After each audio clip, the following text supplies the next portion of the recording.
আসসালামু আলাইকুম, সবাই কেমন আছেন? আজকে আমি তৈরি করে দেখাবো লাউ দিয়ে ডিম রান্না। যারা লাউ খেতে চান না, আজকের এই রেসিপি দেখে যদি ট্রাই করেন, খেতে অনেক অনেক মজা হবে, সবাই খুব পছন্দ করে খাবে। তাহলে চলুন মূল রেসিপিতে। এখানে আমি একটা কচি দেখে লাউ নিয়েছি, খুবই ছোট্ট। লাউটা আমি এভাবে করে কেটে নিয়েছি। চাইলে আপনারা ছোট বড় করে আপনাদের পছন্দ মতো করে কেটে নিতে পারেন, কোনো সমস্যা নেই। আমি আমার মতো করে কেটে নিয়েছি।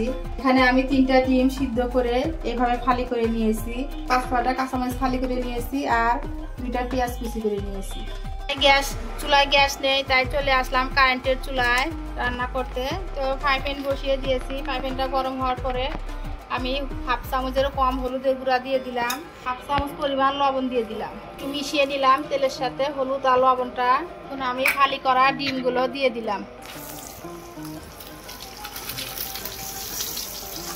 ডিমগুলো একটু আমি লাল লাল করে ভেজে নেব। ডিমগুলো আমি খুবই কড়া করে একটু লাল করে ভেজে নিয়েছি। ডিমগুলো আমার ভাজা হয়ে গিয়েছে। এখন আমি ডিমগুলো উঠিয়ে নেব।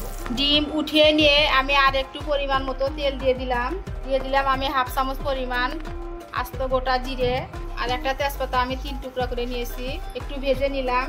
ভেজে দিয়ে দিলাম আমি পেঁয়াজ কুচি একটু হালকা লাল করে ভেজে নেব। আপনারা যারা আমার ভিডিওটি দেখছেন, প্লিজ দেখার শুরুতে একটি লাইক দিয়ে দেবেন।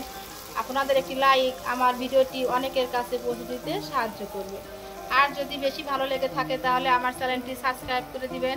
সাবস্ক্রাইব করে পাশে থাকা বেল বাটনের অল অপশনটি প্রেস করে দিবেন, যাতে করে আমি কোনো ভিডিও ছাড়ার সাথে সাথে আপনার কাছে নোটিফিকেশন চলে যায়। আর যারা অলরেডি এই কাজটি করে দিয়েছেন, আপনাদের সবাইকে অসংখ্য অসংখ্য ধন্যবাদ। পেঁয়াজটা আমার ভাজা হয়ে গিয়েছে, হালকা একটু ভেজে নিয়েছি। আর আমি এখানে 1/2 চামচ আদা বাটা, 1/2 চামচ রসুন বাটা দিয়ে তেলের সাথে ভালোভাবে নেড়ে চেড়ে মিশিয়ে নিয়ে একটু ভেজে নেব। এতে করে আদা রসুনের কাঁচা গন্ধটা আর থাকবে না। আমি কিছুক্ষণ ভেজে নিয়েছি আদা রসুনের কাঁচা গন্ধ যাওয়া পর্যন্ত। এখন আমি দিয়ে দিলাম খুবই অল্প পরিমাণে একটু পানি। এতে করে গুঁড়া মশলাটা দিলে আর ভুলে যাবে না। দিয়ে দিলাম 1/2 চামচ পরিমাণ লাল মরিচের গুঁড়ো, 1/2 চামচ ধনিয়ার গুঁড়ো, 1/2 চামচ জিরের গুঁড়ো। বেশি হয়ে গেছে তাই একটু উঠিয়ে নিলাম। 1/2 চামচেরও একটু কম দিলাম হলুদের গুঁড়ো, 1 চামচ লবণ দিয়ে দিলাম। দিয়ে এখন মশলাটা আমি ভালোভাবে কষিয়ে নেব। মশলাটা আমি খুব ভালোভাবে কষিয়ে নিয়েছি। এখন আমি ধুয়ে রাখা লাউগুলো দিয়ে দেব।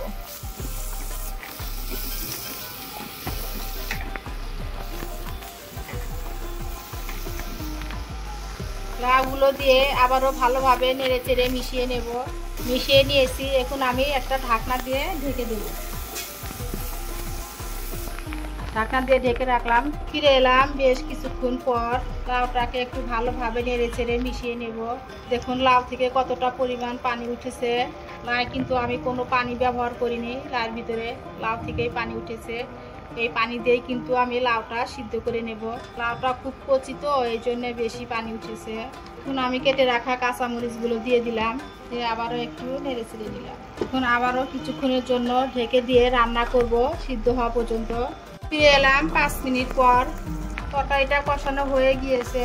একটু ভালোভাবে নেড়ে চেড়ে পরিমাণ মতো ঝোলের জন্য পানি দিয়ে দেব। সিদ্ধ হয়ে গেছে, বেশি ঝোল দিব না, খুবই অল্প করে ঝোলের পানিটা আমি দিয়ে দিব। আমি যতটুকু পরিমাণ ঝোল রাখবো সেই পরিমাণই ঝোল দিয়ে দিলাম। এখন বলক আসা পর্যন্ত অপেক্ষা করব। ঝোলের জন্য পরিমাণ মতো পানি দিয়ে দিলাম। এখন আমি ভেজে রাখা ডিমগুলো দিয়ে দেব।